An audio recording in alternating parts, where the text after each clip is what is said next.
اللهم صل وسلم على أمير المؤمنين وإمام المسلمين وسيد الوصيين وقائد المتقين وأول السابقين وأفضل المجاهدين ويعسوب المؤمنين، علم الراشدين، مولى الموحدين، قبلة العارفين، قائد الغر المحجلين، قاتل الناكثين والقاصدين، مبيد الشرك والمشركين، زوج سيدة نساء العالمين، الأنزع البطين، الأشرف المكين، سيد الوصيين، خليفة رسول رب العالمين، فارس المؤمنين، حبل الله المتين، وارث علم النبيين، فارس بدر وحنين، وصاحب السيفين، وأبو القبلتين، وزوج مليكة الكونين، وإمام الثقلين، العروة الوثقى، الآية الكبرى، الحجة العظمى، نظير هارون من موسى، علم الهدى، ابن عم المصطفى،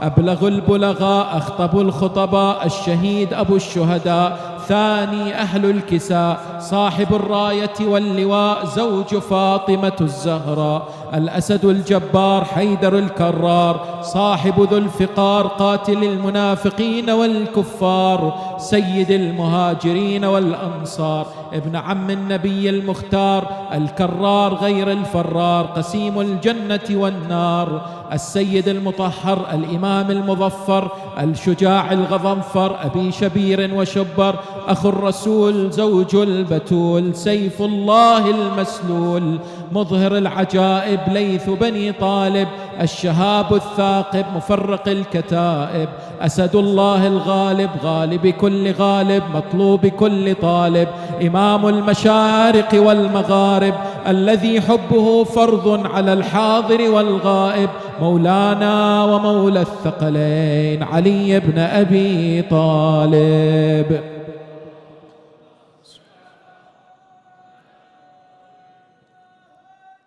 يا علي.